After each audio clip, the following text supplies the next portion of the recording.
que eu acho que um escritor ele precisa ver além das coisas. A escrita, a pintura, a escultura, elas são ferramentas.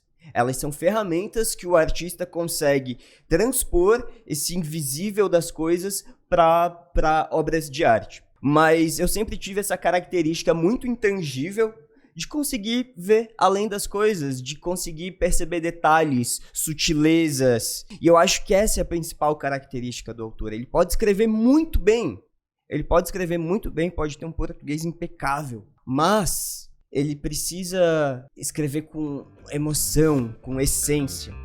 É isso aí, pessoal. Estamos começando mais um Jogando pra plateia, Jimmy. Vamos lá, Ferrari. Vamos falar sobre manipulação, Matrix. Matrix? Exato. A gente tá recebendo aqui o publicitário e escritor, autor do Hiperconectados, um livro que fala justamente das consequências da gente estar tão enfurnado dentro dos nossos aplicativos. Vamos viajar pra nave-mãe também hoje, não? Talvez sim. Essa é a minha câmera? Isso. É.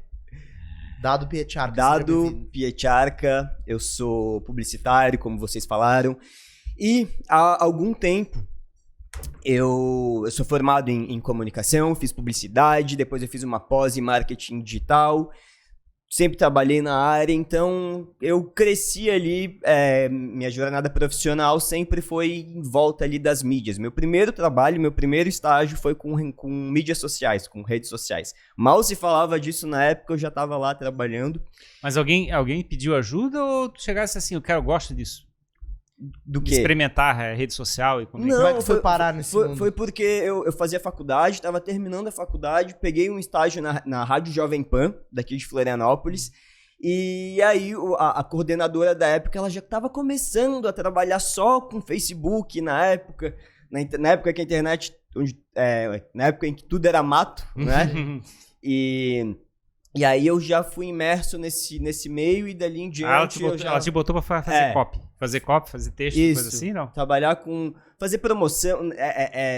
Quem trabalha com marketing sabe que é engraçado, assim, o início do marketing digital, porque a gente fazia promoção naquele Facebook da página, a gente conversava com o pessoal, eu lembro que tinha assim 3, 4 mil seguidores e a gente era já quase um case na época, sabe? Sim, promovia onde é que a piruinha da Pan ia tá. Exatamente. É que na realidade, tipo, a rede social, ela surgiu como sendo uma forma de as pessoas comunicarem, né? Tipo, as famílias se aproximarem, os amigos do colégio, os amigos do negócio. Era pra ser uma coisa mais, mas que pelo menos a comunicação inicial era de que tipo você era só para aproximar as pessoas. E aí naturalmente começou a aparecer os brands, começaram a aparecer os negócios, começou a ter uma estratégia de fazer uma estratégia de comunicação que engajasse um público. Nesse nosso mundo capitalista, né? Tudo perde a essência. Tudo que foi criado um dia com um determinado motivo, no futuro, se o negócio começa a dar certo, ele perde a essência. A gente vê aí até essas casas noturnas de Florianópolis, que no início elas começam assim de uma maneira, aquelas casas ali do centro, e aí vai passando um tempo, elas, né, começam a bombar, começam a entrar virar modinha, e aí já perdem um pouco do conceito inicial. Com tudo acontece isso, e com as redes sociais aconteceu assim de maneira estrondosa, né? Começou justamente para conectar as pessoas, e hoje, além de não conectar as pessoas mais, isso é um dos temas de Hiperconectados, ela também é uma das maiores ferramentas de marketing aí que existem, né? Sim. Essa visão, né, que no começo você estava lá estudando publicidade, aí você já começou a receber uma demanda, utilize as redes sociais para poder fazer uma apresentação diferenciada da rádio, coisa parecida, já foi assim? Eu nem sabia o que eu estava fazendo, era meu segundo estágio, eu nem sabia o que eu estava fazendo. Me colocaram ali na frente de um Facebook, me falaram, interage com o pessoal, você precisa fazer isso, isso, isso, e ali eu fui começando a desenvolver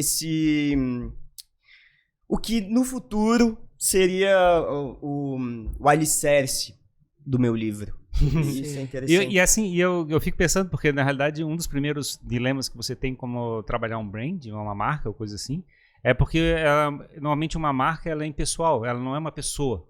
E o primeiro dilema que você tem é como é que se posta, que é um texto ou coisa parecida, em primeira pessoa, em terceira pessoa, como é que você chega e faz as pessoas ficarem engajadas com a tua história se você não é uma pessoa. É verdade, isso é um problema que as marcas têm, né? Inclusive, não é mais um problema meu, porque agora... não tomar nisso. Eu tô saindo e eu tô trabalhando o Dado Pietjarka como uma marca. Sim. Como justamente uma pessoa que fala de tecnologia, e é difícil porque é difícil e é bom, porque é meio que um oceano azul, sabe? Eu procuro referências de pessoas como eu, que falem sobre tecnologia, porque eu não falo também sobre a tecnologia. Eu tenho um canal nas redes sociais, né, para o pessoal se contextualizar, mas em que eu falo sobre a relação das pessoas com a tecnologia. Tem diversos sites aí, aquele Tilt da UOL, enfim, tem muitos outros que falam sobre tecnologia de um modo geral, só que eu falo sobre a relação das pessoas com a tecnologia. É um negócio bem específico, que às vezes é legal trabalhar isso como marca pessoal, justamente porque é uma coisa nova. Mas também acaba sendo chato às vezes porque me falta referência. Tu é publicitário, trabalhou com comunicação, começou a tua jornada, a tua trajetória dentro de uma empresa de comunicação, e normalmente o caminho natural de quem trabalha nessa área, né, é você ir seguindo o fluxo e construindo uma carreira, construindo um nome. Daqui a pouco você sai dos bastidores, se essa for a tua intenção, e vai pra frente das câmeras ou do microfone e vai se desenvolvendo. Mas alguma coisa te incomodou no meio do caminho pra te fazer essa virada de vida. O que foi assim que tu olhou e falou, cara, não é isso aqui que eu quero? Vamos pra começar com as polêmicas, então. Empresas. Não gosto de empresas. Sou um publicitário, trabalho com marketing, mas assim, eu me formei, fiz pós-graduação, aquela coisa protocolar, sabe? Que a gente tem que fazer uma faculdade, tem que fazer uma pós, mas nunca foi onde meu coração esteve. Nunca, nunca. E eu não sabia onde ele estava, eu não sabia o que eu queria fazer da vida, o que eu precisava. Mas o que te incomodava, tu falou uma coisa interessante, né? Que os negócios, quando dão certo, eles perdem a essência. Eu concordo em termos, porque na verdade o negócio, para ele dar certo, ele tem que ganhar escala, né? Pelo menos a maior parte deles. E a não ser que teu projeto seja, o teu foco seja de outro. Mas se quando ganha escala, tu tem que padronizar os processos e não consegue entregar tanta essência assim. Foi isso que te incomodou? Não. Eu acho que... eu me considero um artista. Eu sou um escritor. Eu gosto de ter a minha criatividade livre, escrever o que eu quiser, escrever meus pensamentos. Eu gosto de estudar filosofia, sociologia. Eu li inúmeras teses e livros para fazer a estrutura do meu livro Hiperconectados. Então, para um artista não é muito fácil seguir regras, padrões do mundo corporativo. Hoje em dia as empresas estão mais legais de trabalhar, porque elas estão mais flexíveis. Tem puffs. Tem puffs. Olha só, tem café de graça. Não, mas elas estão mais bacanas, tá rolando essa flexibilidade, mas mesmo assim... Mas assim tu tem que chegar e ficar na forma da empresa. Esse é o problema que talvez estivesse te incomodando. Isso. A forma era ruim, não era confortável. E todas têm uma forma. Por mais que... eu já trabalhei em lugares que eu adorei, mas acontece que todos tinham ali uma forma. E quando você é um escritor, quando que você realmente gosta de fazer, escrever, você, enfim, pode fazer qualquer coisa da vida, mesmo se você estiver viajando o mundo inteiro de graça. Viajar o mundo inteiro de graça será um peso se você não puder escrever. Como é que você falou que você é um escritor e você gosta de escrever? Como é que nasceu essa visão de ser assim, tipo, você desde pequeno começava a escrever? Não. Ou como é que criou esse gosto? Gostava de ler, pelo menos, né? Eu gostava de ler, provavelmente. Não. Também não? Também não.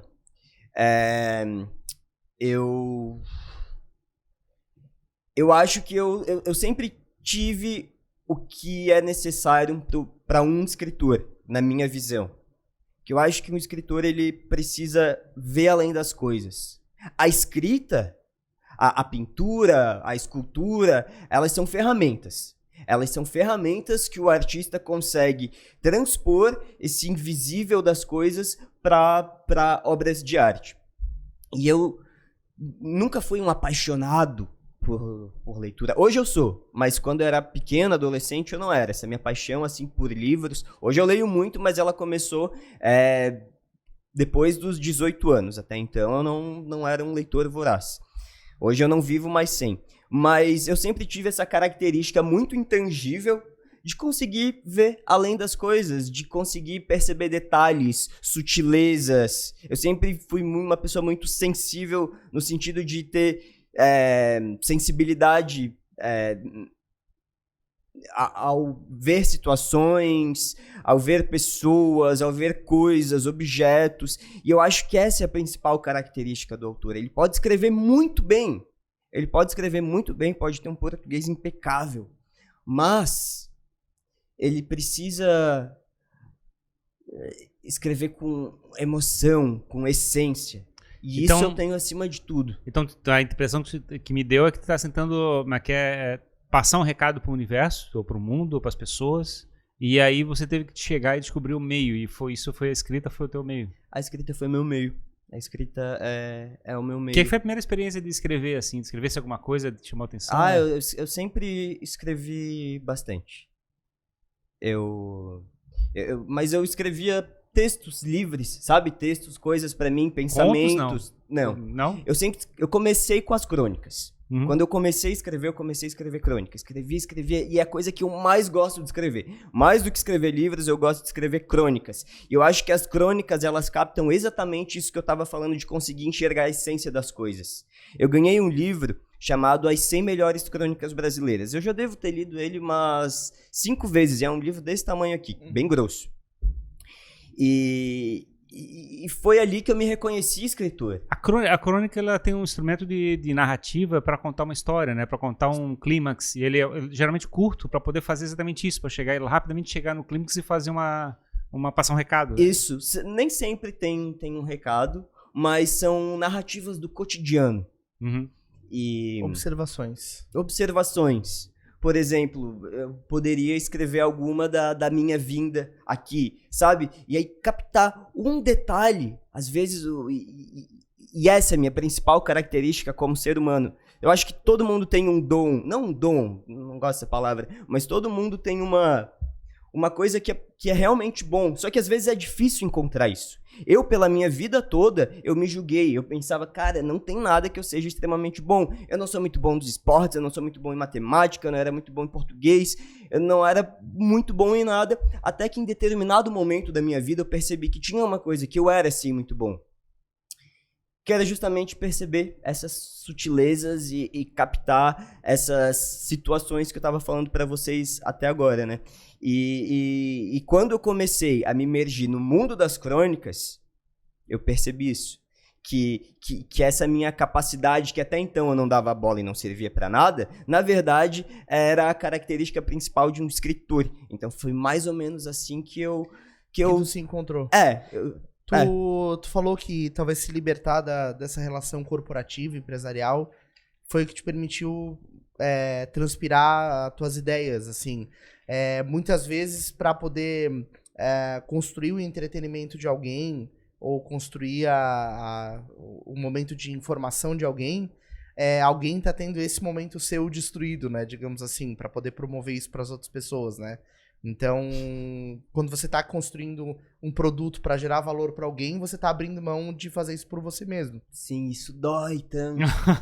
Isso dói tanto. Você tem que ficar no lugar da outra pessoa, né? Você tem que vestir o sapato da outra pessoa para tentar chegar e ver como é que tu entrega o valor para ele, como se tu fosse aquela outra pessoa ou aquela outra empresa. Não, eu acho que isso dói demais, porque, para mim, pelo menos, porque eu penso, nossa, tem uma coisa que eu faço que eu sou muito bom, que eu gosto muito de fazer, e que é o meu 100% ali como ser humano. Aí, às vezes, eu paro, agora não, mas quando eu tava trabalhando, agora preciso parar tudo que estou fazendo, preciso deixar de lado a minha vocação, o meu talento, a minha paixão, o meu amor, pra escrever uma copy bem mentirosa, vendendo um produto bem ruim. É isso aí. Compre essa água aqui que é muito boa. É igual a todas as outras, Peguei mas é ali muito do boa. vaso sanitário. Mas é louco, cara. É real, assim. Eu entendo o que tu tá querendo dizer. E, na verdade, o jogo do mundo, ele meio que funciona assim, né? É, o capitalismo. Eu nem... Eu entendo que tem um pouco do lado do capitalismo, mas acho que nem sei se é isso, né? É que eu acho que talvez as pessoas, em algum momento, precisam se alimentar de uma ilusão e tem que ter alguém que cria essa ilusão para elas se alimentarem. E isso aí é outra história, porque os livros, os filmes, as séries, eles são mentira, né? São uma mentira. Eles não são reais. E mesmo assim a gente chora, a gente fica bravo, a gente comenta com os amigos sobre um filme, sobre uma história, a gente emociona por uma coisa que a gente sabe que é mentira. Então a ficção, ele tem esse poder de nos elevar para outro estado de espírito, sabe? Às vezes, imagina, a pessoa que foi assistir Titanic no cinema, ela saiu assim, ó, chorando, se debulhando em lágrimas, acreditando no amor verdadeiro e não sei o quê. Outra pessoa, Interestelar. Interestelar é um filme que, sempre que eu assisto, eu saio meio abalado, assim. Aquela série Dark também, que fala sobre multiverso, tem uma pegada assim de Matrix. Eu assisto, toda vez que eu assisto, eu saio meio alterado. Então a ficção tem esse poder de mudar o nosso estado de espírito, de nos entregar sonhos, de nos entregar medos, de nos entregar uma vida que não é a nossa. É uma manipulação, de certa forma. Talvez. Nunca pensei por... Não, eu acho que não é manipulação, porque manipulação, essa palavra, pelo menos pra mim, mas eu acho que a semântica dela quer dizer alguma coisa um pouco mais perversa. Sim. Mas que é maldosa no sentido... Sabe? Mas eu entendo também que, de certa forma, você pode estar manipulando pro bem, no sentido de chegar e levar uma pessoa para um outro padrão mais alto. Manipulação no sentido que você está fazendo isso sem a aprovação da pessoa. Nesse sentido, é uma manipulação. Mas assim, eu sei que a conotação original, mais aceita, ela tem uma visão negativa, né? De chegar e se aproveitar da pessoa. Eu acho que não chega a ser uma manipulação. Na verdade, eu nunca tinha pensado por essa coisa. Agora você colocou mais uma coisinha na minha cabeça aí pra pensar. O que primeiro conta, assim, que tu lembra ter chegado, assim, que fez uma... Pô, cara, eu gostei e deu certo, assim, a história funcionou e... Como? Primeira crônica que tenha feito. Tem um que é de uma autora chamada Elsie Lessa. Eu boto o nome dela no Google e eu não encontro quase nada. E o nome dessa crônica é Gente. Eu já devo ter lido essa crônica umas 300 vezes, porque é muito boa. E eu não sei nem o que falar dela, assim, mas ela consegue, naquele texto, passar exatamente o que ela estava pensando. Eu nunca parei para pensar por qual motivo eu gosto tanto desse texto. Talvez por eu me identificar. Ela conseguiu tocar, de certa forma. Talvez por isso, talvez pelo apelo sensorial que ela usa nas palavras, talvez pela escrita, que é super bem escrito. Mas eu acho que, sabe o que é? Agora eu tô pensando, eu nunca pensei, mas vocês estão me fazendo pensar aqui. Tá A gente é meio chato. Tá uma aula de filosofia aqui. A gente tem essa, sei lá, mania de ficar... perguntando por quê? Por quê? Exato. Então, igual a minha psicóloga.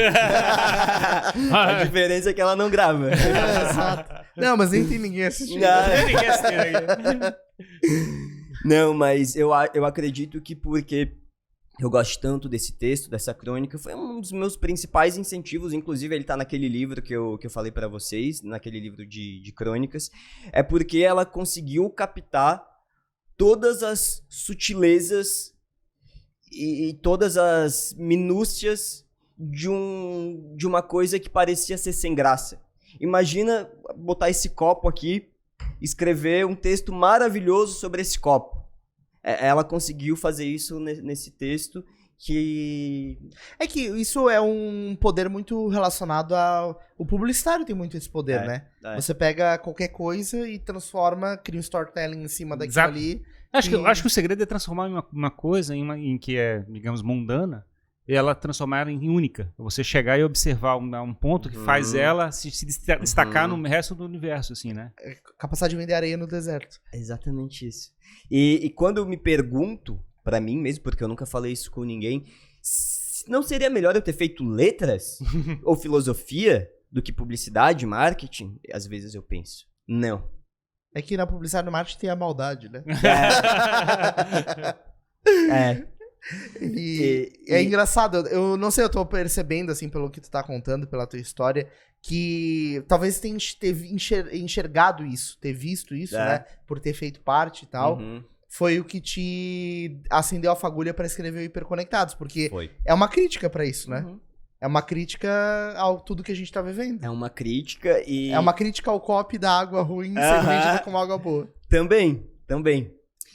Eu lembro que eu assisti Jogos Vorazes. Vocês já assistiram esse filme? Ou leram o livro? Em 2010. Eu lembro que eu fui depois do estágio assistir o filme no cinema sozinho. E aí eu achei incrível, porque eu consegui ver naquele filme mídia. Eu vi que o livro eles têm muito a ver com mídia, a construção de heróis. A heroína, na verdade, ela não queria ser heroína, ela não queria nada, ela queria ficar na dela. Só que acontece que a mídia acabou tornando ela uma heroína. Sim, ela tem aquelas estratégias, tem assessor de imagem, assessor não sei o quê, a construção da roupa e não sei o quê. Exato. Tu vai morrer, mas enquanto isso a gente vai aproveitar pra vender um monte de coisa em cima de ti aqui. E eu achei aquilo incrível, eu falei, caramba, como é que não existem mais livros assim? Imagina, o estudante, mais filmes, livros assim. Imagina, né, o estudante de mídia. Eu fui atrás, fui procurar, nunca encontrei. Tem um filme que eu também gosto muito, que é parecido, mas não é igual, que é o Show de Truman, não sei se vocês conhecem. E aquilo sempre ficou na minha cabeça, sabe, o poder da mídia. Os Jogos Vorazes eram um reality show. Tudo acontecia através dos olhos da população. Então, tipo, e eu nunca encontrei nem muitos artigos, nem muitos lugares falando sobre o poder da mídia em Jogos Vorazes. E né, tu joga ali no Google, tem tese de TCC, mestrado sobre tudo isso. Eu nunca achei. Inclusive, fica aí a dica aí pra quem quiser. Mas eu vou fazer aqui também uma entrega, porque na realidade o Jogando pra Plateia é um programa que a gente produz e tem um objetivo claro. A gente quer chegar e promover as pessoas a escutar histórias inspiradoras, histórias interessantes e permitam se espelhar nessas histórias e fazer uma transformação pessoal de cada um que está assistindo. A gente tem esse objetivo, isso é claro, a gente tem falado exatamente sobre isso. Claro. E é um processo que a gente parece manipulado, né, sob esse ponto de vista, porque a gente não fica o tempo todo falando isso, mas a ideia é que as pessoas comecem a perceber exatamente isso, que essa transformação pode acontecer. E é muito, imagina que poderoso é tu encontrar uma pessoa que tem uma essência muito verdadeira, e que é uma coisa que se perde ao longo do tempo, né, partindo dessa premissa, e você transformar ela em uma pessoa vista, pública, conhecida, e tudo que pode ser carregado junto com essa pessoa, né? Toda a história que pode ser contada. E a mídia, ela faz isso. Ela pega, escolhe alguém e fala assim, ó, esse cara é o cara. E aí, só que ele... como é que ele é o cara? Ele usa tal sabonete que deixa ele poderoso, né? Então, esse, na verdade, é um jogo que carrega um monte de coisas que giram no entorno da história daquele herói que foi Exatamente. apontado. E a gente tá tentando fazer a tua história ser uma narrativa interessante para as pessoas que estão assistindo aqui, né? Não, eu amo a mídia, eu amo as redes sociais, e eu amo a tecnologia, apesar de criticar tudo isso, não é uma crítica, é uma análise. Tem um sociólogo que era Bauman, se eu não me engano, ele falou isso, que ele não... Quando ele analisava a sociedade, ele não queria criticar a sociedade. Era, de fato, só uma análise. Ele via o que estava acontecendo e cada um que faça o que quiser. Ele constatava. que faça o que quiser com essas informações. Mas conta, qual foi a primeira crônica, primeiro escrito que escrevesse, assim, que chegasse assim, cara, isso aqui eu tenho coragem de mostrar pra uma outra pessoa, tipo, que acho que a primeira coisa que um escritor pensa é, tipo assim, será que alguém vai ler, né? Tipo assim. Eu morava em São Paulo, em uma pensão. Eu dividia quarto com outras 5 pessoas, eram 2 triliches. E eu tava lá em São Paulo porque eu tinha ido trabalhar com marketing, eu tinha ido trabalhar na assessoria de uma artista de funk, aí acabei saindo porque comecei a fazer escola de atores. Entendi. E aí, como a escola era em tempo integral, eu parei de trabalhar, parei de ter dinheiro, tive que me mudar de onde eu tava e fui morar numa pensão dividindo quarto com mais outras 5 pessoas. E aí eu tava fazendo lá a escola de atores, eu gostava bastante porque eu conseguia dar vida pros personagens e tal, e só que uma coisa me incomodava, porque eu recebia os roteiros dos professores pra gente interpretar, só que não era bem aquilo que eu queria. Eu não queria dar vida física pra um personagem, eu queria construir ele. E eu já sabia disso. Eu sabia, mas eu não sabia. Sabe quando você sabe e não sabe? Teu feeling. E, enfim, naquela vivência lá em São Paulo, já fazia 1 ano que eu não vinha pra Florianópolis, era Dia dos Pais, eu cheguei, abri meu computador e comecei a escrever uma crônica de presente pro meu pai. Um cartão, né? É bem aquele presente de gente que tá sem dinheiro, vou dar um cartão. Foi uma crônica. Peguei e enviei pra ele uma crônica falando sobre a árvore que tinha na frente da nossa casa. Na casa da casa daqui de Florianópolis. Lembrando como é que é a tua experiência passada, coisas Exato. assim, fazendo uma lembrança. Contando sobre a árvore, sobre como ela tinha feito parte da nossa família, da nossa vida, como ela era especial, como ela era significativa pra gente, como a árvore continuaria ali pra sempre, porque ela tem raízes. E eu, apesar de ter raízes, eu estava ali me libertando das minhas para construir o meu próprio caminho. Então foi uma coisa bem poética, assim, mandei pro meu pai no Dia dos Pais. Minha mãe, 1 hora depois, me liga chorando. Eduardo, volta pra casa! E tu querias, mas ficasse com receio ou tinha certeza? Não, isso aqui vai ficar legal e vai ter um impacto. Quando eu sou meio malicioso também. O manipulador. Não. O meu diabinho... Revelamos o manipulador. Não. O meu diabinho aqui com o meu anjinho, eles entram em um conflito constante. O diabinho sempre fez. Acho que sim. E aí tu chegasse e viu assim, cara, eu posso transformar esse negócio? Ou tu chegasse... Não, e aí eu percebi, cara, eu realmente... Eu consigo tocar as pessoas através das palavras e... Ficou só entre vocês ou tu chegasse a distribuir esse... Não, eu postei, eu fiz um blog numa época. E aí temos outra questão aqui, que é o formato, né? Tipo, esse mundo de mídias digitais, eles têm inúmeros formatos. E eu lembro que na época, já era... Orkut. Teve o boom dos blogs, mas já lá por 2010, né? Mas isso já era, sei lá, 2015, sabe? Tava começando a ser uma coisa mais visual, tava começando a ter mais vídeos. Eu falava, cara, eu gosto de escrever, mas... fazer um blog tá meio... Já passou. E aí cara, mas eu gosto de escrever, e aí o que eu faço? Blog não dá, sabe? Então eu ficava nesse impasse. Mas acabou que eu não criei blogs, eu criei só um tempo depois, e aí publiquei esse texto aí que eu tinha feito. Que loucura. Aí, quando que tu decidiu voltar pro Floripa? Tu voltou? Por causa do livro. Mas tu começou a escrever e a pensar nele lá? Eu comecei a pensar lá. É que eu tava em São Paulo quando isso aconteceu. Aí depois eu fui pro Rio de Janeiro. Fiquei mais um tempo no Rio de Janeiro. E que tem outra coisa. Florianópolis é uma cidade linda, maravilhosa, perfeita. Porém, aqui a gente tem pouco contato com cultura. Sim. E lá no Rio de Janeiro, São Paulo, é uma efervescência cultural. E aí, eu sempre quis fazer aula de teatro aqui mas eu nunca consegui. Eu lembro que na minha escola não tinha, e daí tinha outro lugar que era muito longe, ou lugar que era muito caro. E só quando eu fui pro Rio de Janeiro, para São Paulo, eu comecei a estudar teatro.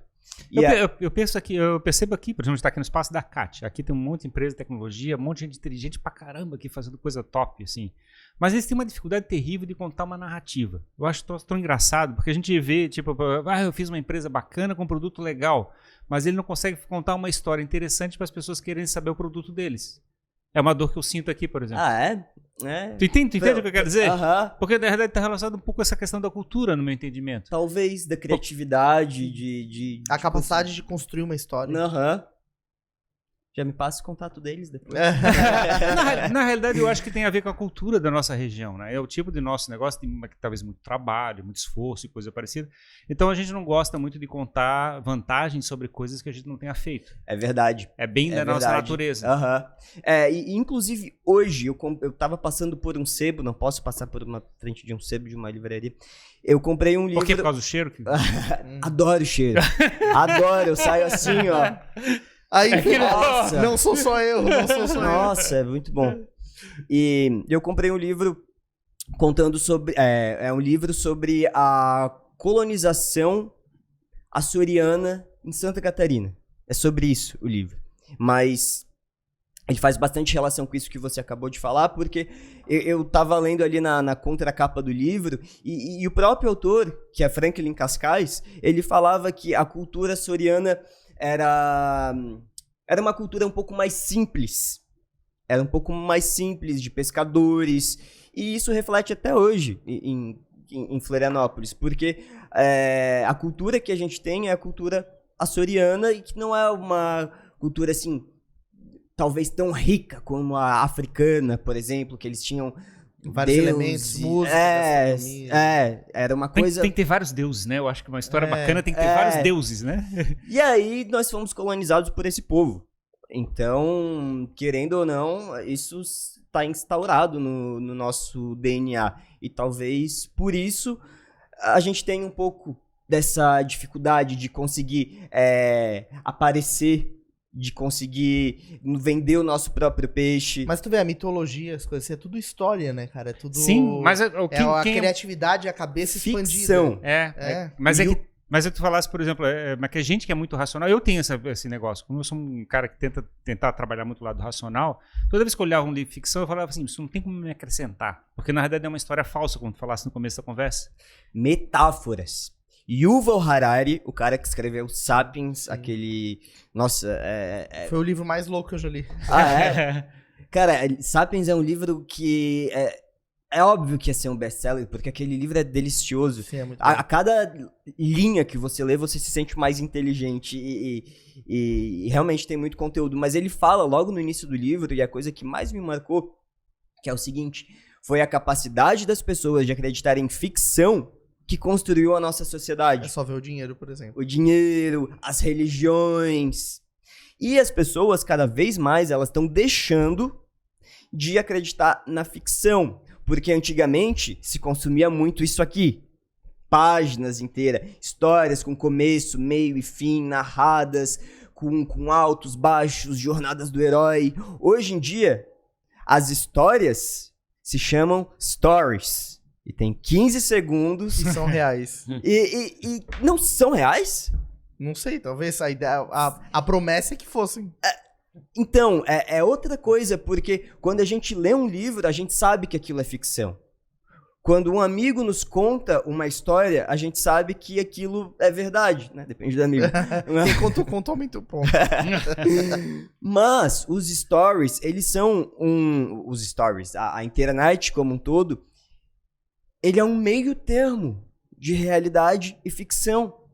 E é uma coisa muito nova, então a gente tá aprendendo a lidar com isso. Porque a gente sabe que posta foto lá, postou a foto da xicrinha de café e da aguinha, ninguém viu as 2 horas que eu fiquei na fila até chegar aqui, sabe? Ninguém viu a chuva que caiu na minha cabeça e eu cheguei aqui todo molhado. Então tem muita coisa por trás e a gente sabe que às vezes a pessoa não tá feliz de verdade, que a pessoa não tá tão bem de verdade. E uma galera chega pra mim, meu Deus, Dado, você tá bombando, né? É porque eu tô postando muito nas redes sociais, as entrevistas que eu tô dando, os livros que eu tô vendendo, mas assim, calma. Não tô tão bem assim, mas isso que parece. As pessoas vêm me perguntar, meu Deus, você tá muito bem. Calma, tô no caminho, um dia vou estar super bem. Então, tem a realidade, tem a ficção, e agora tem esse meio termo, que eu não sei como chamar. Se vocês quiserem aí dar uma... Que é uma história como ela está sendo contada, né? A gente está contando uma história, de certa forma, contando stories ou coisa parecida. A gente está contando uma história a respeito da nossa vida. Que é um equilíbrio, né? Eu acho que esse meio termo é legal, essa visão. Eu acho que é ângulo, né? É ponto de vista. Na verdade, é ponto de vista, né? Se eu faço a foto daqui pra lá, ela pode ser mais bonita ou menos bonita do que de lá pra cá. Então... Não é o meu caso, todas as direções são ruins. Mas enfim, acho que é o ângulo que a gente dá pra história que a gente vai contar. Também, mas às vezes a gente mente um pouco. As pessoas mentem um pouco. Porque, de novo, mais uma vez, sou copywriter. As pessoas mentem na internet. As pessoas mentem pra conseguir engajamento. Vocês nunca viram aqueles memes lá, tipo, de uma pessoa escreve alguma coisa nas redes sociais, aí vem logo embaixo um comentário do mesmo perfil dela falando, parabéns, você é muito inteligente. Sabe, esqueceu de trocar o perfil? Claro. Então... Bota mesmo. Sim. Então... Mas também tem um lado assim, será que a gente quer ser enganado também, de certa forma? A gente quer escutar as mentiras? Porque eu vejo muitas vezes assim uma situação que o cara chega pego, né, mentindo, e ainda por cima o cara ainda fica babando o cara, tipo assim, porque parece incoerente o cara chegar e continuar ainda seguindo aquela pessoa se ele sabe que já... É que uma lorota é muito bom, né? Pois é, a gente tá afim da ficção, a gente quer escutar essa história daquele jeito. E aí tem isso, esse novo meio termo que até vocês me deram a ideia aqui, vou escrever um livro falando sobre isso. Opa, a gente quer... Só bota ali mas é o nosso nome no cantinho. Não, mas justamente é uma nova... Eu não sei dizer nenhuma... É uma nova o quê? Novo formato. É um novo formato da vida. Tem a realidade, tem a ficção e tem os stories. Tem os stories. Tem as histórias, os stories. Mas o Jimmy também fica assim incomodado com o trabalho de publicidade, né? De propaganda, né? Sim, eu não competei, mas eu tive agência de marketing por muito tempo. Eu também sou da área de comunicação. Mas eu me lembro que tu brigava minha bastante. Minha mãe é publicitária, meu pai é jornalista. Brigavas bastante com o cliente, né? De certa forma. Parece que ele tava jogando contra a tua percepção. Na verdade é que eu acho que esse trabalho de publicidade, a comunicação, o marketing, né? Eles são coisas muito abstratas e é muito ponto de vista. Então é difícil você fazer as pessoas enxergarem o valor do que você tá fazendo. Então, tu como copywriter, por exemplo, estuda um monte para criar um texto, uma narrativa, uma história que vai contar sobre aquele produto, e o empreendedor, ele lê aquilo e ele não percebe o valor que tu tá entregando. Ele lê, pra ele é mais um texto ou menos um texto, né? Às vezes ele pode até ficar um pouco impactado e tal. Mas que pra ele foram 15 palavras. Exato. 15 é mais barato que 30. Exato. Enquanto isso me gerou de resultado. Então, eu acho que essa praticidade da coisa sabota muito o campo da criatividade, né? Porque daí tu não pode ser artista. E a minha dor, na verdade, é a questão do artista, que parece uma coisa muito abstrata, muito louca. Mas, na verdade, quando tu tá numa posição de fazer marketing, de fazer comunicação, tu tá sentado numa cadeira que tu tá sentindo o que tem que ser feito. O teu coração tá dizendo, faz isso. É isso que tu tem que fazer. Só que daí tu tem que provar cientificamente, por A mais B, que o caminho é aquele. Tu tem que provar com números e graficamente que tem que ser feito aquilo. E às vezes isso é muito difícil, né? E aí a gente se frustra. Então, foi essa frustração que eu vivi. Limita. Na empresa que eu tava trabalhando antes, eu pedi, posso entrar pra fazer o roteiro? Sair um pouco da copy e começar a fazer roteiros? Falaram sim, claro. Eu falei, cara, agora sim, vou poder criar aqui livremente. Foi a pior coisa que eu fiz. Porque uma coisa é você criar copies pra uma empresa e outra coisa é você criar o roteiro. Porque copy é uma coisa que envolve ali um pouco mais de técnica, tem mais resultados. Roteiro é uma coisa que trabalha diretamente com a tua criatividade. E eu percebi que eu me irrito muito e também fico muito frustrado quando alguém censura, quando alguém diz que não pra minha criatividade. Por exemplo, eu fiz um texto bacana. Não, acho que não é bem assim. Se a pessoa fala alguma coisa da cópia, tá tudo bem, porque é uma coisa mais técnica, mais racional. E foi aí que eu vi assim, não sirvo pra ser redator, roteirista. O marketing é a arte que os leigos dão pitaco. É terrível isso. E quando tu é um pintor, ninguém chega do teu lado e fala assim, não, olha, essa pincelada tem que ser mais pra direita, faz o nariz do cara mais pra cima. É que na verdade eles são coautores, né? Na verdade, no caso da publicidade ou na propaganda, o cliente é o coautor da obra que está sendo criada. Isso. Diferente de um quadro, que você chega e se esconde dentro do negócio e apresenta o quadro pronto pro cara, assim, gostou ou não gostou, o problema é teu. No lado você está construindo uma história em conjunto. Seria equivalente a você escrever um livro e junto com o cliente está comprando o livro. Por exemplo, mas sei lá, vou dar um exemplo. Um cara que vende colchões. Aí ele vai lá e te contrata para ser o artista do marketing dele. Aí tu faz uma campanha, tu coloca toda a tua mente, tu imerge naquele mundo. Fazer uma entrega pro cliente dele, né? Pro cliente dele. Daí ele fala, não pode ser que 1/3 da sua vida você passa dormindo. Tem que ser outra coisa, né? Eu sei lá. Então é meio cruel, porque o cara não manja disso. O negócio dele é vender colchão. O negócio do outro é fazer marketing, o negócio do outro é vender carro, o negócio do outro é vender água. Então, essa coautoria, pra mim, acaba com tudo. Pequeno detalhe, acaba com tudo. Exato. Ele poderia... É um fato que incomoda, né? Não, acaba com tudo. É o fim, é o fim. E eu acho que o cara que vende colchão tem que fazer o próprio marketing. Mas é terrível, cara. É muito ruim mesmo. Deixa eu voltar a uma coisa que você falou. E eu tenho esse pequeno problema de... A minha cabeça pensa rápido demais. Às vezes me perguntam uma coisa, quando eu vejo eu tô respondendo outra. Você tinha comentado que às vezes você pega um livro, uma narrativa de ficção pra ler e você pensa, bom, mas isso não vai me acrescentar nada, né? Isso não... Pra que eu vou ler um livro de ficção se eu posso ler um livro de... Programação, de software. Eu tava buscando um título desses novos, 5 formas de ser produtivo, sabe? Uhum. Bom, às vezes não tem... Quando... Por causa das metáforas. Metáfora. Às vezes, o livro, ele é só estética. Quando eu digo que é só estética, ele é só uma historinha mesmo. Só uma historinha pra você se entreter, uma literatura leve, tranquila. Rasa, no sentido... Não, às vezes nem rasa, mas é uma coisa que não tem muitos significados ocultos e metafóricos por trás. Porém, para escrever o meu livro, Hiperconectados, merchan aqui, deixa eu abrir. Publicitário é fogo, né, cara? Entendeu? O Dudu vai ter que fazer o dig-dig, né, Dudu? Compre em Amazon. Não, tá no meu site. Eu jamais queria escrever um livro que não tivesse nada nas entrelinhas. Eu queria escrever um livro que, depois as pessoas leem, elas entrassem em outro estado, como eu tava falando lá dos livros, das histórias.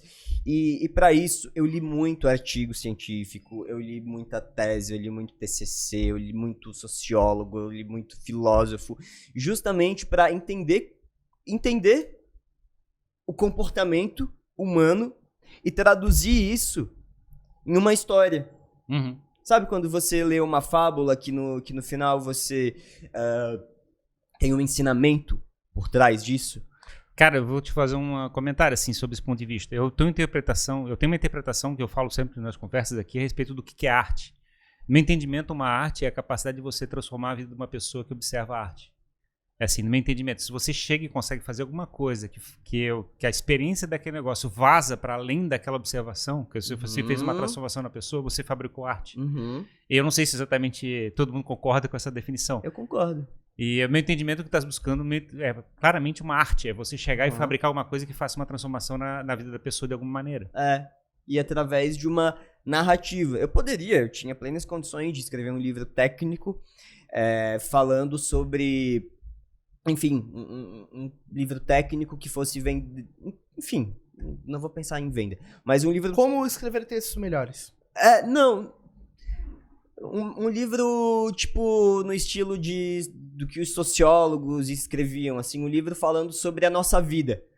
Sem personagens, sem histórias, sem jornada do herói. Eu poderia ter feito isso, mas eu escolhi fazer através de uma narrativa, de um texto, de um romance, justamente porque eu acho mais interessante quando você capta uma mensagem que não tá sendo entregue diretamente pra você. E aí tem um troço bacana desse ponto de vista, porque na realidade quando você entra numa discussão racional, você começa a entrar num processo argumentativo, né? O logos, né? Você chegar e tentar, e aí tem um processo de defesa daquele outro lado, da outra pessoa, que ele vai chegar e defender os argumentos. Mas quando você usa uma metáfora, uma história, uma narrativa, você conduz a pessoa para um outro universo, onde ela chega que entende aquela percepção que ela não entenderia se não fosse através da história contada. Eu acabei de ter um clique muito... Tivesse um insight! Cara, não é só o clique o negócio, que loucura, né? Eu acho que o clique é que a gente passa a vida inteira tentando fazer alguma coisa pras pessoas. Então, quando tu faz marketing, quando tu faz copywriting, tu tá fazendo isso pra alguém. E tu quer que alguém aceite isso que tu tá fazendo. Quando tu faz alguma coisa por ti, quem gostar daquilo vai se aproximar. Então, tu deixou de fazer coisas pras outras pessoas e fez algo por ti mesmo, que é escrever o livro. E as pessoas que se identificam com isso vão se aproximar. Esse é o segredo da riqueza. Nossa, é bonito. Não sei, eu não sei. Faça por você, não pelos outros. É bonito, é bonito. Obrigado por me relembrar isso. Eu já vi... lembrei. Eu fazia um curso de autoconhecimento e eu lembro do professor falando exatamente isso, perguntando pra mim: você tá escrevendo pra você ou pros outros? Porque tem uma diferença muito grande se você tá fazendo isso pra você ou pra outra pessoa. Fazer qualquer coisa pros outros é frustrante o tempo todo. Tu vai só se frustrar. E eu falei, eu pensei o seguinte: será que eu tô fazendo por mim ou pros outros? Se viesse uma pessoa aqui pra mim e oferecesse 2 milhões de reais... Vendido. Pro meu livro, assim, ó, troca, tira aqui o nome e bota pra pessoa, você venderia? Eu falei, jamais, nem por 5 milhões. Prefiro ganhar... Eu não tô tão evoluído. Por uma família, né? O ghostwriting é basicamente isso, né? O ghostwriting. Tem um monte de gente que usa um nome famoso de uma pessoa e escreve em nome dele. Mas eu acho que... Tu podia vender por 5 milhões e escreveu hiperplugado. Assim. Não, mas vou te falar assim, ó. Não tinha como. E tem muito a ver com isso que você falou aqui. Eu sabia que aquilo... Se fosse pros outros, venderia. Mas eu sabia que aquilo aqui... que era por mim, a minha escrita. Mas cara, esse insight foi bem importante. Eu vou levar isso pra minha vida, na real, que esse insight que eu tive agora, porque é isso, né, cara? Aí que tá a frustração, quando tu fica tentando fazer alguma coisa, tentando fazer as outras pessoas se conectarem. É bem gostoso quando os outros gostam também. Não, é gostoso, mas é que a premissa tá errada, na minha visão, né? Pois é, mas é que, tipo assim... Tipo assim, eu não começo a fazer algo porque eu quero que os outros gostem. Eu começo a fazer algo porque eu gosto. Aí quem gostar disso também vai se aproximar. Mas a pergunta é saber se gosta ou não gosta. Esse não é o ponto. Meu entendimento. Se você está fazendo para você, no meu entendimento, você está construindo uma arte para fazer uma transformação na percepção das pessoas que estão vendo aquela arte.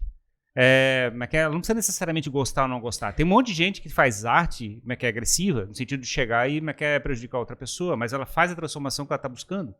Entendeu? Chega e bota uma banana pendurada na parede, perfeita com fita adesiva, ela está fazendo uma arte. Ela está querendo provocar um impacto naquela pessoa. Não, mas olha só, olha que interessante isso. Ó, vamos pegar um caso real, o Whindersson Nunes, tá? Ele é um humorista, beleza. Ele é um cara que saiu do nada e começou a se divertir na internet fazendo vídeos. Ele fazia vídeos pra ele. Ele fazia vídeos do cotidiano dele, rindo e interagindo com o público. Ele não necessariamente é um stand-upper que fez alguma coisa para que as pessoas rissem.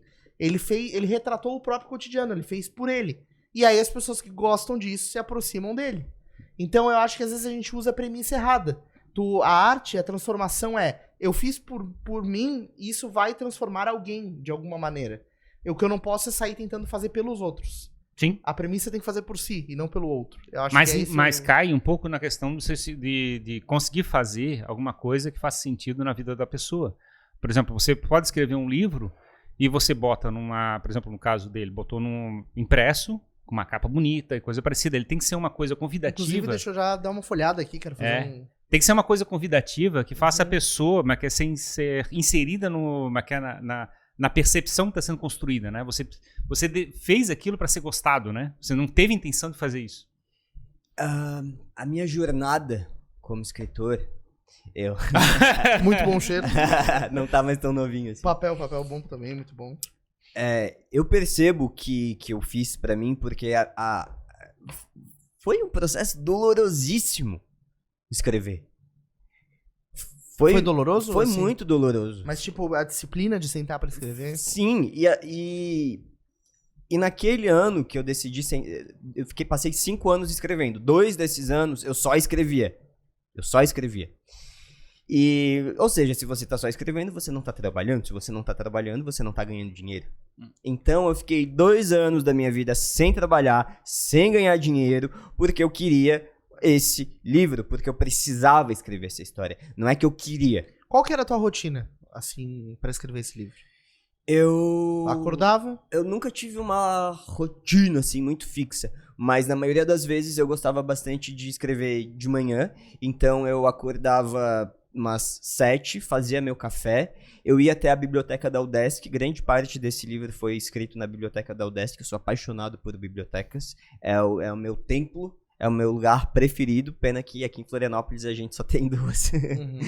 E eu ia, sentava lá, escrevia, almoçava e, enfim, passava o dia na biblioteca. Eu lembro que era 22 de dezembro ou 23 de dezembro de 2017, 2018. E 10 da noite, o guardinha, o guardinha lá da biblioteca chegando pra mim. Vai embora, vai passar o Natal, vai pra tua casa, é dia 23, 10 horas da noite. Vaza da biblioteca. A gente já se conhecia, né? Porque eu tava lá sempre. Então, ele sabia que tu tava escrevendo um livro? Sabia. Então, sabe, eu não tinha pódio parafraseando Cazuza, né? Eu não tinha pódio de chegada nem beijos de namorada. Não tinha um feedback pra me dizer se estava bom ou se estava ruim. Eu não tinha uma estimativa de aumento, né? Como traduzindo para o mundo corporativo. Eu não sabia nem se eu ia conseguir concluir. Não ia nem saber se eu ia conseguir terminar. Às vezes eu saía às 10 horas daquela biblioteca da UDESC, assim, ó, frustrado, arrasado. Porque simplesmente eu não tinha conseguido terminar o que eu tinha me proposto pra fazer aquele dia. Tipo assim, 10 páginas que tinha que fazer por dia? Eu nunca tive essa coisa com página, mas de continuidade da história. Porque às vezes eu via, pô, e agora? Que rumo a história vai ter? Tipo, bloqueio mental, assim, bloqueio criativo. Não, eu nunca tive bloqueio criativo, nem gosto muito dessa palavra. Mas... Pra não atrair, tu não gosta? Hã? Pra não atrair o bloqueio, por isso que tu não gosta? Não, porque eu nunca tive. É mais uma coisa de organização, porque... É difícil escrever um livro. Afinal, você precisa ser bem planejado. E eu sou uma pessoa muito planejada e organizada. Só que acontece que todo o meu planejamento e toda a minha organização que eu tive minha vida toda, eu nunca consegui aplicar pro livro, porque, dizem os místicos escritores que um livro tem vida própria, e o meu sempre teve vida própria. Eu nunca conseguia me planejar, eu planejava uma coisa, ó, essa é a ordem dos fatos. Chegava na frente do computador pra escrever, e quando eu via, tava indo pro outro lado, e aí meu planejamento já ia todo embora. Tem vida própria? Tem vida própria. Cara, tu não controla, vai que só acompanha. Tem um pessoal, né, mais místico, e essa é pra quem gosta de ficção mesmo, que na verdade Você segue a musa? Isso. A musa, quando você senta pra escrever, ela suspira no teu ouvido a história. Você só o caminho pra poder passar. Eu sou só uma passagem ali de uma coisa que tá vindo do mundo austral, não sei, e tá indo pro papel, pro computador. É um instrumento que te acaba, né? Vamos dizer assim. Eu acredito nisso, eu acredito. Fala um pouquinho da história do livro em si, assim, qual que é o fio condutor, assim, o que acontece? É uma distopia, ou seja, é um futuro em que a Terra... É um futuro que não é utópico, é um futuro distópico, é um futuro pessimista da Terra, em que a sociedade, ela tá vivendo, em que a sociedade, ela chegou nesse lugar por conta do uso excessivo da tecnologia. Black Mirror, melhor exemplo... Quando me perguntam qual que é o tema, é bem nessa vibe de Black Mirror, um mundo pessimista. E aí na história, o personagem principal, ele vive em uma cidade, ele vive em um mundo em que as pessoas... É o Franz. Em que as pessoas, elas usam excessivamente as redes sociais e elas são governadas por um sistema, que é um sistema de computador, é uma inteligência artificial. Não tem mais então não é ficção. Tipo isso. Tipo isso. Em que elas vivem nesse mundo que elas são governadas por essa inteligência artificial, não tem mais governo, não tem mais nada, as pessoas, elas são completamente entregues a essa inteligência artificial. Até tem uma máxima aí de algum ator, agora não lembro quem é, que ele diz que quanto mais inteligente uma tecnologia, mais burra é uma população. E esse é o perfeito retrato de hiperconectados. Os seres humanos, eles já entregaram, aliás, nós já estamos entregando nossas capacidades cognitivas para as máquinas. A gente não decora mais endereços, a gente não decora mais telefones. Música. A gente... Como assim? Não, Música? Porque, a gente toca, dá um play no Spotify, ele fica oferecendo o que é melhor pra gente. A rádio já faz isso. Exato, nossa, que... Insight. Não, mas é que a rádio... Define nossos gostos, Exato. é isso que você quis dizer, né? Exato, Perfeito, porque a nunca rádio, tinha na verdade, ela pensado. toca o que ela quer tocar. Uhum. Agora o Spotify não, o Spotify ele toca o que ele entende que eu quero ouvir. Ele define e molda nossos gostos, então as pessoas estão ficando cada vez mais passivas e mais burras à medida que a tecnologia evolui.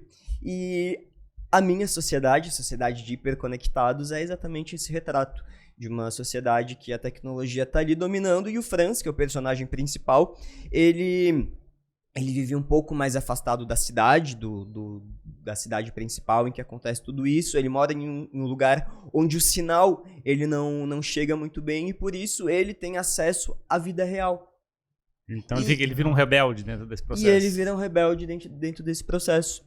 E aí ele começa a ter lembranças, porque não apenas a tecnologia foi minha inspiração, Black Mirror, mas eu consumi muito material sobre Matrix, sobre mundo simulado. Inclusive tem autores que eles falam isso, que filósofos, pessoas, o próprio Elon Musk, ele acredita que a gente vive numa simulação. E eu acredito nisso também, que a gente vive numa simulação. O Elon Musk é um ET, né? E esse conceito de mundo real, mundo simulado, também está inserido dentro do meu livro. Então eu faço esse amálgama de uso excessivo da tecnologia com um mundo de Matrix, simulado e mundo real, o que é uma coisa que complementa muito a outra, visto que a gente está vivendo o metaverso agora, né? Então imagina a gente daqui a alguns anos dentro do metaverso, e aí o meu bonequinho olha pro teu bonequinho e fala assim, mas espera aí, será que esse lugar que a gente tá é o mundo real de verdade? Ou será que a gente tá lá fora? Então eu trago esse conceito também. Afinal, a verdade está lá fora, né? Vamos fazer filosofia, não? Vamos. Só uma pergunta antes de começar a filosofia. Por que tu escolheu o 0.120-8 pro uniforme do Franz? Tem que ler. Tem que ler, não vai entregar. Então tá aqui, ó, hiperconectados, Dudu vai dar um zoom. Ferrari Filosofi. Pois é, agora Fisiolof. me desse um branco, me interrompesse aqui na linha de raciocínio. Quebrei teu ímpeto filosófico. Agora eu me perdi. Deixa eu pensar um pouquinho. Sabia, tem uma coisa interessante pra falar sobre isso. Eu vi uma palestra do TEDx em que a mulher, ela fala justamente isso. Esqueci o nome dela, ela é autora daquele best-seller Comer, Rezar e Amar, em que quando a gente tem uma ideia, é como se passasse um espírito por nós. E se a gente não agarra esse espírito enquanto ele tá passando, a gente perde. Ele vai pra outra pessoa. E ele vai. E ele sai voando. Por isso tem que anotar, tem que chegar e anotar. E ela fala que a maneira em que a autora desse texto fazia, quando esse espírito estava passando, ela pegava um lápis, agarrava o espírito pelo pé e prendia ele em forma de texto. Interessante essa Mas eu contei aqui de uma maneira esdrúxula. Depois eu mando a passagem pra você, esse texto, essa palestra pra vocês. Deixa eu fazer um comentário. Tipo assim, a gente usa a comunicação e coisa pra tentar fabricar uma ficção. A gente fabrica uma idealização, né? Tem ou um multiverso, ou seja o computador ou coisa parecida. A gente tá no idealizado, assim, né? Trabalhando com a manipulação das percepções através da comunicação. E a vida real, na realidade, acontece na Terra, né? Tipo, a gente tá aterrado, a gente toca no chão, toca nas coisas, a gente tá vivendo aquele negócio ali. Que é bem essa pegada de trabalhar esse lado, assim, né? E eu acho que no meu entendimento a gente fica sempre nesse conflito entre como é que é, de estar no céu e estar na terra, né? De chegar e tentar chegar e achar esse equilíbrio entre como é que é uma idealização de um futuro, de uma vida, de uma coisa parecida, e o que você literalmente tem que fazer, de arar a terra, chegar e comer, fazer comida, achar um lugar para morar. E esse equilíbrio é que a gente vive nesse conflito, né? No sentido que tem alguém querendo você sair, tirar da Terra, né? Ficar um tempo todo no espaço, assim, né? Você entrar no multiverso e tu não vai precisar de mais nada. Tipo, eu não sei se a gente tá nesse conflito o tempo todo. Você filosofou bem. Não sei se consegui captar exatamente a tua mensagem. Mas, primeiro que você fala, né, do mundo real, desse mundo tangível. Mas talvez esse mundo tangível, ele seja só mais uma mentira. E... Tudo é uma mentira, né? Meu Deus, calma. Talvez esse não seja o mundo real. Aí que tá, né? Eu tenho certeza disso. Porque tu imagina que quando a gente for pro metaverso, um bonequinho vai olhar pro outro e vai perguntar se é o mundo real. E agora a gente tá se perguntando se é o mundo real. Ou seja, a gente já tá no metaverso criado anteriormente. Uhum. Não, mas é exatamente isso que esse teórico fala. Ele diz que a gente tem 98... Ele fez uma probabilidade matemática, que o cara ele é físico e filósofo. Ele fez uma probabilidade matemática ali, em que ele diz que a gente tem 98% de chance de estar vivendo em uma simulação. E que das hipóteses da gente estar vivendo numa simulação é que é a seguinte: uma civilização mais evoluída, mais avançada que a gente, já chegou em um nível tão grande de tecnologia que eles agora conseguem criar consciências, e aí eles criam consciências e fazem testes, e nós somos apenas mais um Sabe que teste. às vezes eu olho um formigueiro ou um cupinzeiro, né? Uhum. E eu fico imaginando, aquelas formigas, elas estão vivendo a realidade ali dentro. E às vezes eu me sinto isso, eu me sinto uma formiga num formigueiro. Eu acho que somos. Né? Porque a gente olha de fora aquele cupinzeiro, não significa muita coisa pra gente, é só um monte de cupim ali dentro. Mas talvez alguém olhe a gente assim, né? Eu acredito, cara. Pode até parecer papo de maluco, sabe? Talvez até seja. Não, Você já passou por experiência de lavar prato, por exemplo? Chegar e ter um monte de prato pra lavar. Eu gosto. É agradável ou não? É bom, é muito bom. Você tá fazendo o trabalho de uma formiga, não tá te satisfazendo? É bom pra caramba. Lavar um prato? Sim, sim. Tem gente que fica falando que lavar prato é ruim, mas pô, mas... Não, mas é que nunca foi minha profissão exatamente lavar prato. Então talvez se eu fizesse todo dia, o tempo todo, eu ia me encher o saco. Mas hoje em dia eu adoro lavar louça porque eu tô usando quase 0% da minha capacidade intelectual. Isso me faz descansar. Pois é, mas será que isso não é aterrissar, no sentido de chegar e ficar mais na terra? Exato.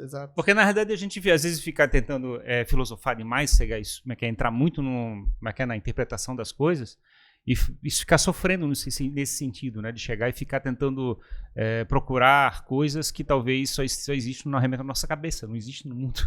Né? Pode ser. Ele tá filosofando bastante, porque quando eu leio um texto e eu não consigo entender, eu tenho que parar, fechar o livro e ficar pensando naquilo, aí pensa e tá tipo tu agora. Ele tá falando as coisas, eu tô tentando acompanhar, mas... Tá muito rápido. Mas é louco, né, cara? Eu acho que isso é filosofia. Imagina se a gente passa a vida toda se dedicando pra atender às necessidades de uma simulação, né? É terrível isso, né, na verdade, se tu for pensar. Que é uma vida inócua, né? Imagina, a gente veio aqui hoje...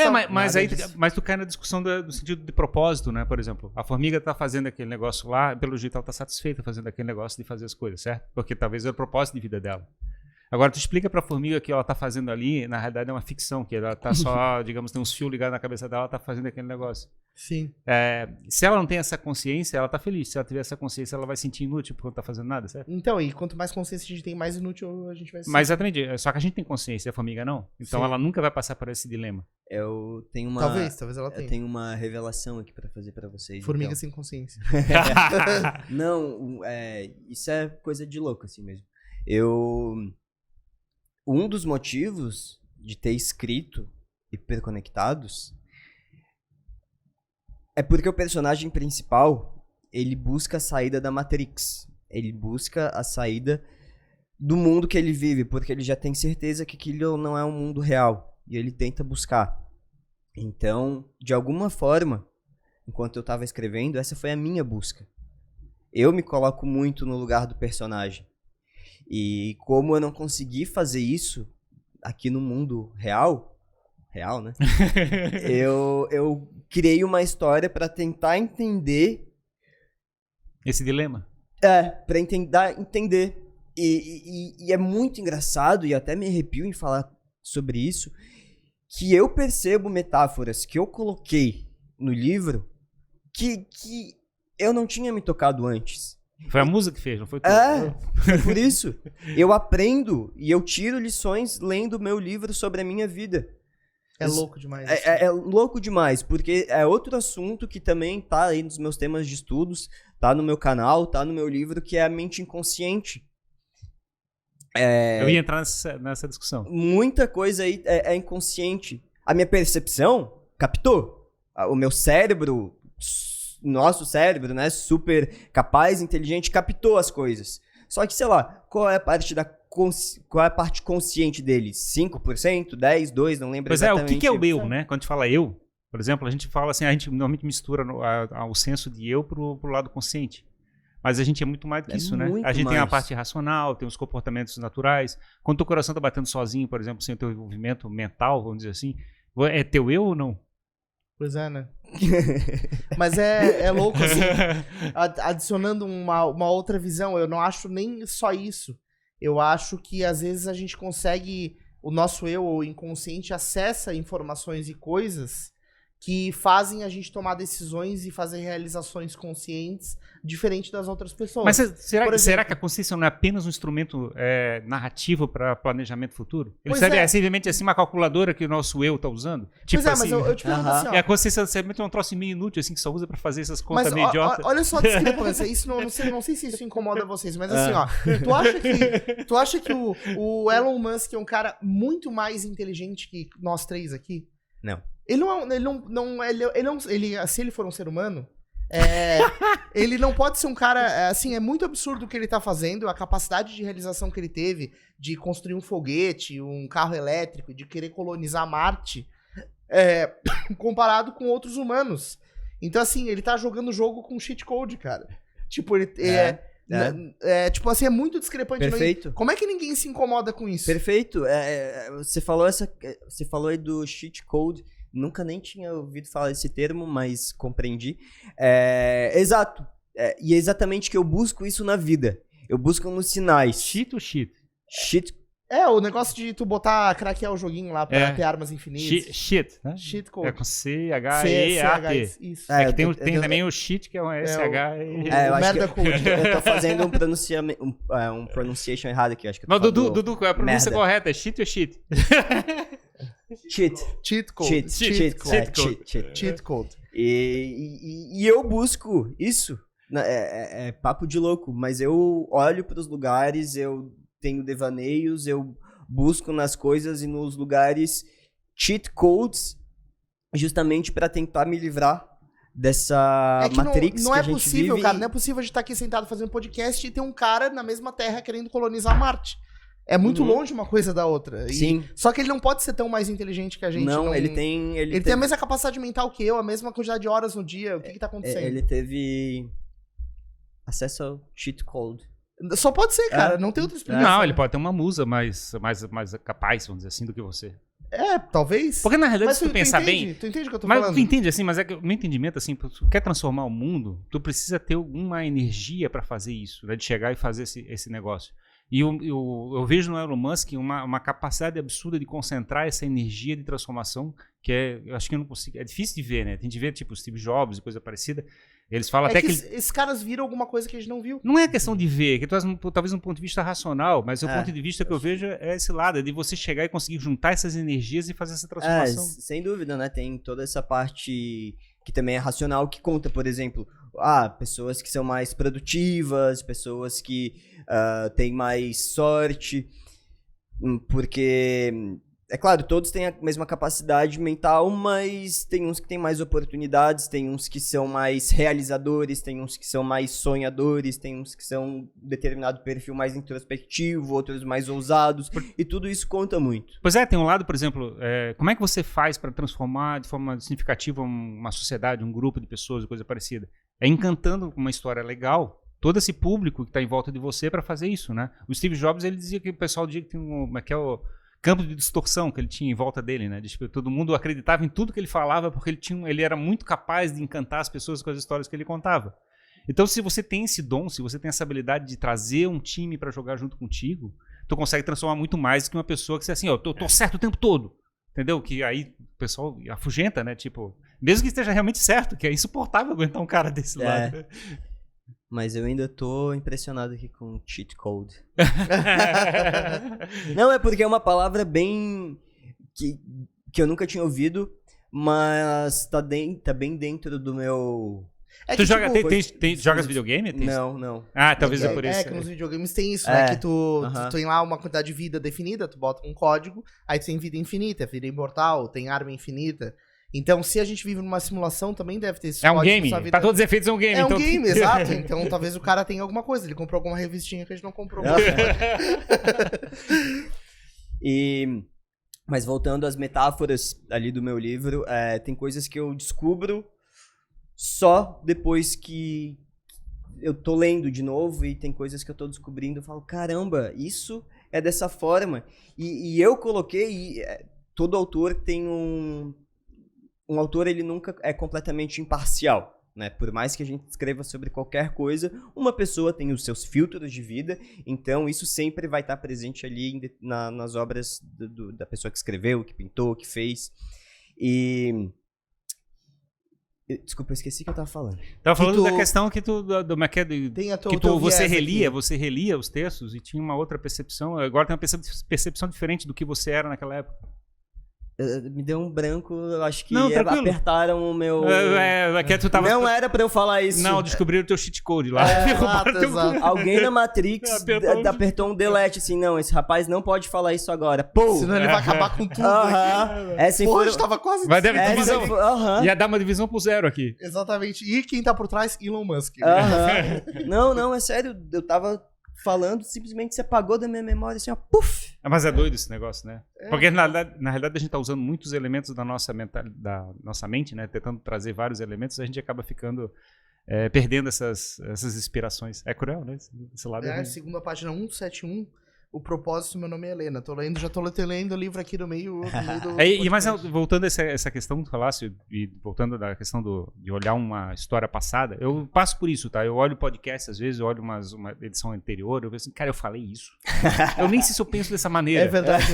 Cara, troço doido. Eu fico triste, pensando, né? É doido, assim, pô, como é que eu cheguei falando no podcast uma coisa dessa, tipo, por esse cara, será que eu tava certo? Será que eu tava errado? Quem é esse cara? Quem é essa pessoa? E o pior de tudo é que, por conta da nossa querida internet, isso vai poder sempre ser usado contra você em todos os tribunais que você passar. Porque a internet faz isso. Aí eu começo a perguntar, aquela pessoa que falou que tinha uma feição parecida com a minha lá um ano atrás, estava a serviço era eu ou não? Musa. Estava a serviço de outra musa. A gente tá a serviço de várias musas. Tu tava a serviço de uma musa Pode ser. Que te fez falar aquilo. Agora tu tá a serviço de outra musa. Pode, provavelmente. É isso aí. Cara, que doideira, meu Deus do céu. Como é que eu vou pra casa? Acho que o público aqui teve uma viagemzinha legal junto com a gente aqui, né? Pô, Dado, muito massa, cara. Dado Pietcharka. Ó, aprendi a pronunciar. Tá certinho. Muito legal. E onde é que tá pra vender no teu site o livro? Sim, o meu site é dadopietcharka.com. Ferrou, né? Não ajudou nada. Não, vai estar na descrição. A gente bota na descrição, não tem problema. Outra coisa que a gente nem falou, né? Mas eu também acho legal citar. Eu não fiz ele por uma editora. Aliás, eu fiz por uma editora. Quando eu comecei a pesquisar sobre as editoras, eu vi que não seria a melhor opção para mim, porque as editoras, elas prestam os serviços de diagramação, capa, edição, só que na parte das vendas elas não ajudam muito. E até as editoras, elas nem gostam muito, acho que, de se comprometer com a parte das vendas, que é uma coisa mais difícil. E eu tenho esse viés de marketing que eu faço justamente vendas. Então, eu contratei uma editora independente para fazer todos esses serviços, para me dar um selo de editora, para me dar um ISBN, que é meio que o registro geral ali dos livros. De barra aqui, né? Isso. E aí eu fiz isso meio que por conta, então eu não tenho uma grande editora envolvida, mas foi por opção, assim, porque até enviei para alguns lugares e eles aceitaram. Então, o livro está à venda no meu site. Pessoal, quiser entrar, pode entrar lá. Tem a sinopse, tem um book trailer, tem algumas informações sobre o livro. Só a versão impressa? Eu também vendo no Kindle, Uhum. tá no Kindle Unlimited, e pra vender no Kindle, e a versão impressa. Cara, a qualidade muito boa da Eu achei publicação. a diagramação do livro tá Quando ótima. eu falo assim que é um livro independente, não é, né? Eu não sei o que caracteriza um livro independente ou não. O papel perfeito, É. 10 de 10 na minha visão, fonte excelente, Uhum. muito bom mesmo. E... Eu sou um degustador de livros. Ah, é? Bom saber. Ele vai pro Legal, canto, legal. ali no canto, ele fica junto àquela parede com um livro aberto no meio do negócio, fazendo... Cheirando cheirando o livro. do livro. Não, Literalmente mas é legal, degustador, né? Tá com papel assim na boca. Não, mas cara, o que é engraçado é que a gente tem hoje... As publicações se reduziram muito, né? Muito. Então, quando eu tenho oportunidade de ver uma revista, assim, alguma coisa, eu acho muito legal. Uma Porque sei lá, uma parada massa, né? Eu gosto de coisa impressa. Mas legal, eu acho que o papo foi legal, a gente, filosofia é muito bom, né? Aham. Não, eu adoro. Foi muito bom. Antes todas as pessoas tivessem conversas assim mais profundas e mais inteligentes e mais... Mesmo que não levem a lugar nenhum, elas já Não, estão mas eu levando porque... Mas acho que é uma brincadeira, de certa forma, né? Porque a gente fez vários zoeiros aqui a respeito da Elon Musk e coisa parecida, mas é o fato de você levar com leveza toda a questão de discussão que é pesada, né? É. E eu acho que é a parte divertida, porque a gente não tá querendo dizer que eu tô certo, tá errado, eu tá certo, tá errado. A gente tá chegando e se ajudando, de E a certa gente forma. começou a falar coisas críticas ao sistema da Matrix, porque teve um pensamento teu apagado, Ferrari se perdeu em outro momento. Então a gente Né? cutucou algumas feridas por aí. Certo? Tem um programador louco lá no mundo real. Exatamente. Talvez seja até o próprio Dudu que andou apagando Tá os apertando os botões ali, tá apertando os botões. É isso aí, Dado. Muito obrigado, cara, pela tua vinda Eu aqui. que agradeço o convite. Muito obrigado a vocês. Pela por tua terem me chamado. presença, né? Sucesso ao Hiperconectados. A gente vai divulgar, vai deixar aqui na descrição o link, né? Pra quem quiser acessar. E volta mais vezes. Tu pretende fazer continuação? Pretendo, deixei final aberto pra fazer continuação. Já vieram me perguntar, me pedir. Ai, Dado, eu quero continuação. Mas, por enquanto, eu tô colocando todos os meus esforços no lançamento desse. Claro, claro. E mais em breve eu acredito que tenha uma Foi continuação. lan- lançado quando? 3 meses, tem 3 Tem 3 meses. meses? Top, muito massa. Obrigado então novamente, obrigado a você que assistiu a mais este papo aqui no Jogando Pra Plateia, um papo mais louco dos últimos tempos. Né? Fazia tempo que não fazia o louquinho, né? Fazia. Esse aqui foi bom. Esse aqui é o verdadeiro papo que a gente gosta. Raiz. É isso aí, muito obrigado a você que assistiu. Então, se você ainda não tá inscrito no nosso canal, o faça, inscreva-se aí, ative o sininho. Qualquer um no universo, pode ser no real, no fictício. Exato, Tu aperta todos eles. Se você é um cupim, algum cupinzeiro por aí também, pode seguir a gente, fica à vontade. A gente tá na rede social dos cupins aí pra quem quiser consumir os nossos cortes. E quero agradecer também aos nossos parceiros, ao Lead Santa Catarina. Estamos aqui produzindo mais este episódio na incrível Sala Lead, a sala do CEO catarinense. E também ao nosso assessor de imprensa oficial, Davi Paes e Lima, da Paes e Lima Comunicação. Certo, pessoal? É isso aí, muito obrigado. E até o próximo episódio. Jogando pra plateia. Até mais, gente. Valeu, mais. obrigado. Falou, pessoal.